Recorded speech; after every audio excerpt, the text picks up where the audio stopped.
بسم اللہ الرحمن الرحیم۔ شروع اللہ کے نام سے جو نہایت مہربان رحم والا ہے۔ السلام علیکم فرینڈز، میمونہ کی دنیا میں آپ سب کو خوش آمدید۔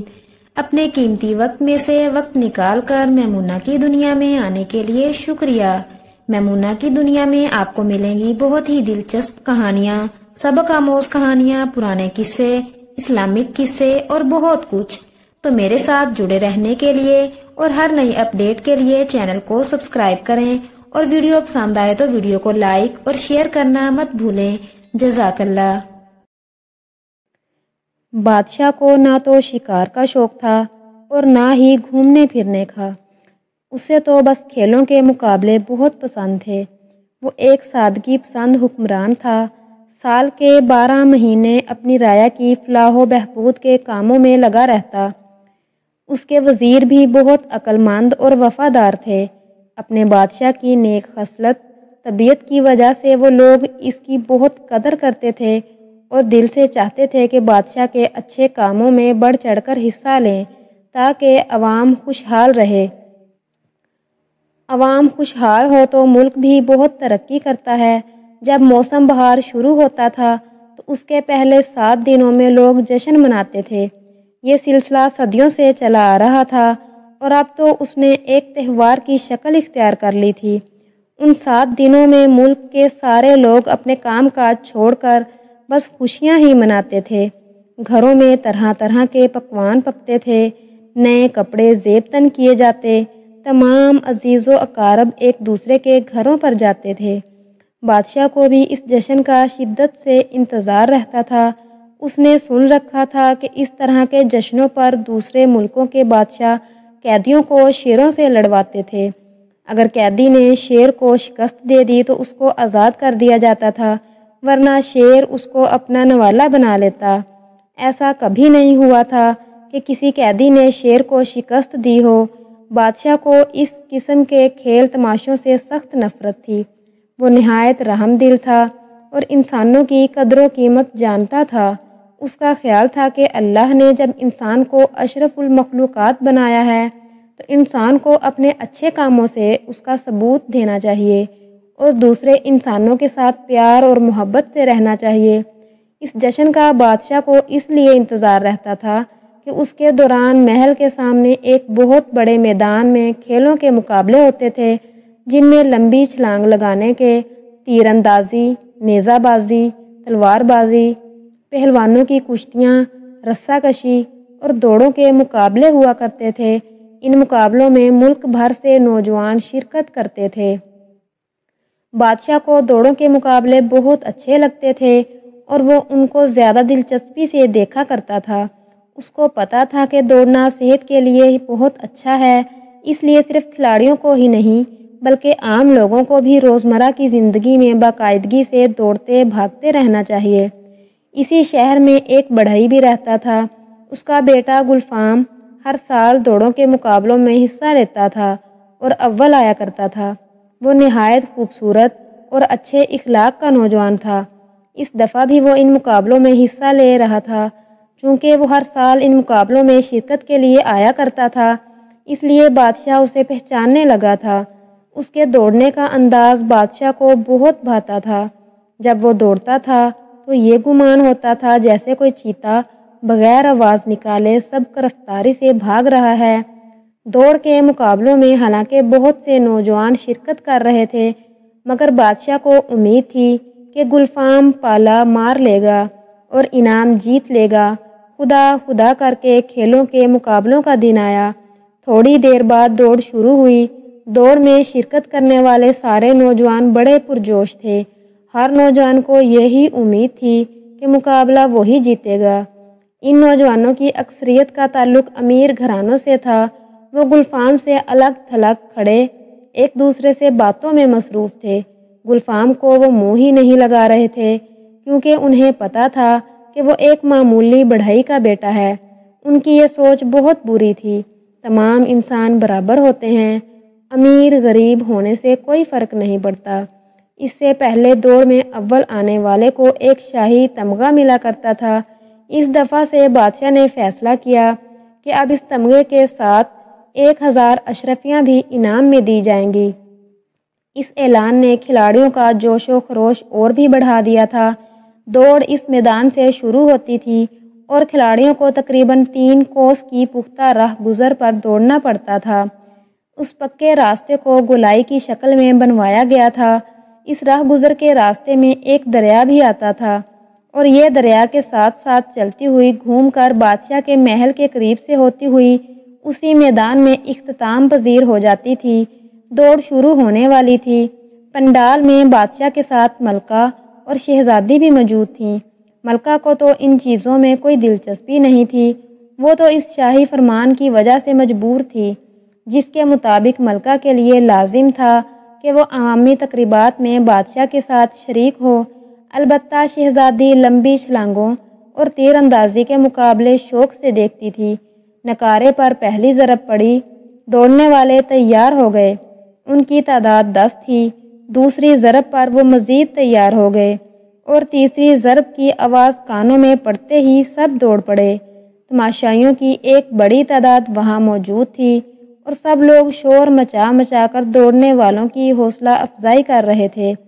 میدان سے چند سو گز کی دوری پر ایک موڑ تھا۔ لمحہ بھر میں سارے دوڑنے والے نوجوان موڑ کاٹ کر نظروں سے اوجھل ہو گئے۔ اب بادشاہ سمیت تمام تماشائیوں کو ان کی واپسی کا انتظار تھا کہ کب وہ گھوم کر واپس آئیں اور یہ پتہ چل سکے کہ اول آنے والا کون ہے۔ ان دوڑ لگانے والوں کے پیچھے 2 گھڑ سوار بھی تھے جو ان لوگوں کی نگرانی پر مامور تھے۔ بادشاہ نے ملکہ سے پوچھا، ملکہ آپ کے خیال میں اس دوڑ میں کون جیتے گا؟ ملکہ نے بڑی سادگی سے کہا، جو بھی اول آئے گا۔ ملکہ کے اس جواب پر بادشاہ کا ہنستے ہنستے برا حال ہو گیا۔ شہزادی کو بھی بہت ہنسی آ رہی تھی۔ کافی انتظار کے بعد میدان کے اس حصے سے دھول سی اڑتی دکھائی دی جہاں سے دوڑنے والے واپس آ رہے تھے۔ بادشاہ پہلو بدل کر اس طرف نظریں جما کر بیٹھ گیا۔ سب سے آگے نیلے کپڑوں میں ملبوس ایک نوجوان تھا۔ گلفام نے تو سیاہ رنگ کا لباس زیبتن کیا تھا۔ بادشاہ کو مایوسی ہوئی۔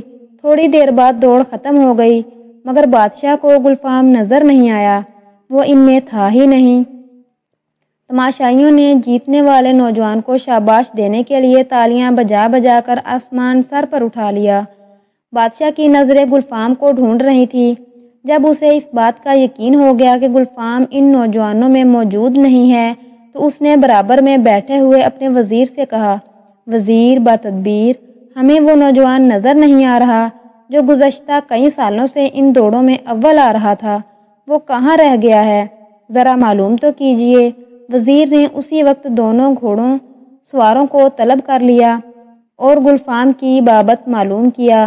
ایک گھڑ سوار نے ہاتھ باندھ کر کہا، جناب ہم نے ان دوڑنے والوں کے پیچھے پیچھے جا رہے تھے، موڑ کاٹتے ہی دریا شروع ہو گیا تھا، ابھی ہم دریا کے ساتھ ساتھ کچھ دور ہی گئے تھے کہ ہم نے دریا کے کنارے کھڑی ایک عورت کو چیختے چلاتے ہوئے دیکھا۔ اس کا کمسن بیٹا دریا میں گر پڑا تھا اور ڈبکیاں کھا رہا تھا۔ اس کی چیخوں کی آواز سن کر ان نوجوانوں میں وہ نوجوان جو سب سے آگے تھا وہ رک گیا اور پھر جلدی سے اس عورت کے پاس پہنچا۔ اس ڈوبتے ہوئے بچے کو ان سب نے دیکھا تھا مگر کسی نے بھی رک کر اس عورت کی مدد کرنے کی زحمت گوارا نہیں کی۔ انہیں یہ خدشہ تھا کہ اگر وہ رکے تو مقابلے میں ہار جائیں گے۔ گھڑ سوار نگران کی یہ بات سن کر بادشاہ کے چہرے پر غم و غصے کے آثار نمودار ہو گئے۔ وہ تمام نوجوان جنہوں نے اس دوڑ میں حصہ لیا تھا شرمندگی سے سر جھکائے کھڑے تھے۔ بادشاہ نے ایک قہر آلود نظر ان پر ڈالی اور بولا، ہمیں یہ سن کر سخت افسوس ہوا ہے کہ ایک انسانی زندگی کے مقابلے میں اس دوڑ کے مقابلے کی کیا حیثیت تھی۔ تم سب لوگوں کو یہ چاہیے تھا کہ مل کر اس عورت کی مدد کو پہنچتے جس کا بچہ دریا میں ڈوب رہا تھا۔ ہم اس مقابلے کو منسوخ کرتے ہیں کیونکہ اس کا ایک کھلاڑی اس میں شرکت نہیں کر سکا تھا، جبکہ قانون یہ کہتا ہے کہ دوڑنے والوں کی تعداد 10 ہونا چاہیے، نہ ایک کم نہ ایک زیادہ۔ یہ سن کر جیتنے والے نوجوان کا چہرہ لٹک گیا۔ اسے تو انعام ملنے کا پورا یقین ہو گیا تھا۔ وہ حالانکہ ایک امیر کبیر سوداگر کا بیٹا تھا مگر اس کے باوجود اس کو انعام نہ ملنے کا سخت افسوس ہو رہا تھا۔ بادشاہ نے مزید کہا، اب یہی مقابلہ کل دوبارہ ہوگا جب دوڑنے والوں کی تعداد پوری ہو جائے گی۔ پھر بادشاہ نے وزیر سے کہا، ہمیں معلوم کر کے بتایا جائے کہ اب ڈوبنے والے بچے کا کیا حال ہے اور ہمارا وہ بہادر اور انسان دوست کھلاڑی کہاں ہے؟ ملکہ اور شہزادی بھی اس واقعہ کو سن کر سوچ میں پڑ گئی تھی۔ انہیں ڈوبنے والے بچے کی فکر تھی۔ وہ دونوں اس نوجوان پر بھی آفرین بھیج رہی تھی جس نے دوڑ کے مقابلے سے تو دستبرداری کا فیصلہ کر لیا تھا، مگر ایک مصیبت زدہ ماں اور اس کے بچے کی مدد کو پہنچ گیا تھا۔ وزیر اٹھا ہی تھا کہ کسی کو اس واقعہ کی تفصیل معلوم کرنے کے لیے بھیجے کہ اچانک سب نے سامنے سے آتے ہوئے گلفام کو دیکھ لیا۔ وہاں پر بیٹھے ہوئے تمام تماشائیوں کو بھی اس واقعہ کا پتہ چل گیا تھا۔ انہوں نے گلفام کو دیکھا تو سب اپنی جگہ پر کھڑے ہو گئے اور تالیاں بجا بجا کر گلفام کا استقبال کیا۔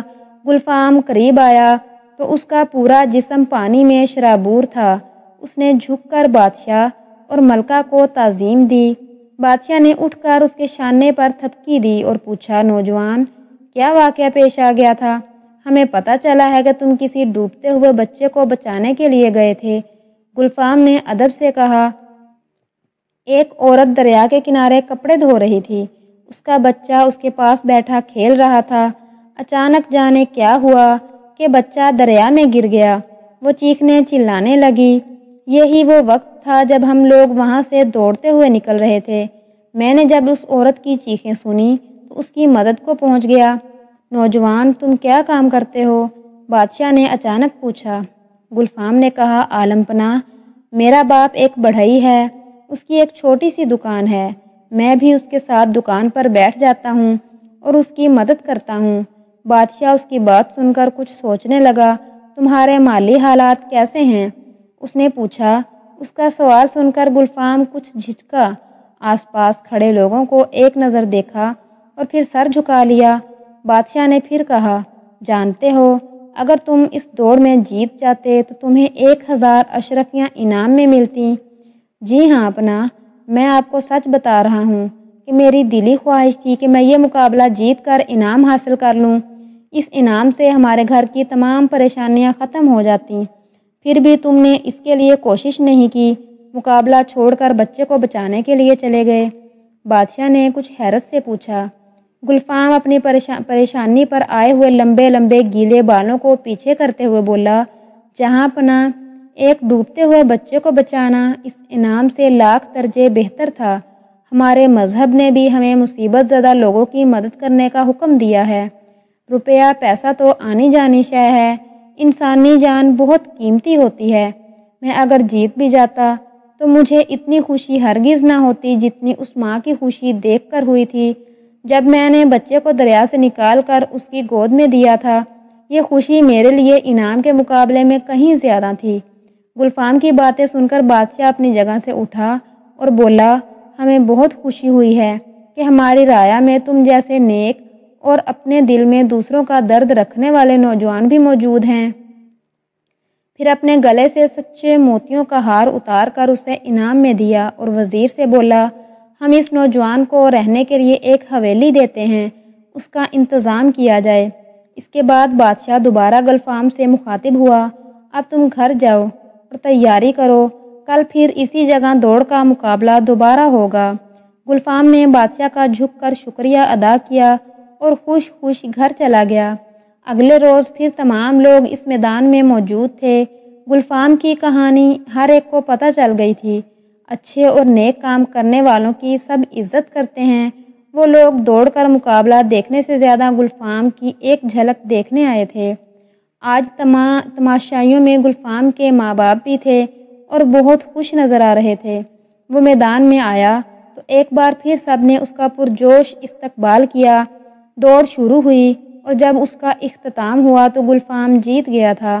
بادشاہ نے اپنے ہاتھوں سے اسے تمغہ اور 1000 اشرفیوں کا انعام دیا اور گلفام اپنے ماں باپ کے ساتھ خوش خوش گھر چلا گیا۔ بادشاہ کے حکم کی تعمیل کرتے ہوئے وزیر نے ایک عظیم الشان حویلی بھی اس کے حوالے کر دی تھی۔ اب ان کے بہت اچھے دن آ گئے تھے اور پھر وہ سب ہنسی خوشی رہنے لگے تھے۔ پیارے دوستو، یہ کہانی بہت ہی سبق آموز ہے۔ آپ کو اس کہانی سے کیا سبق ملا ہے؟ کامنٹ سیکشن میں اپنی رائے کا اظہار لازمی کریں۔ جزاک اللہ۔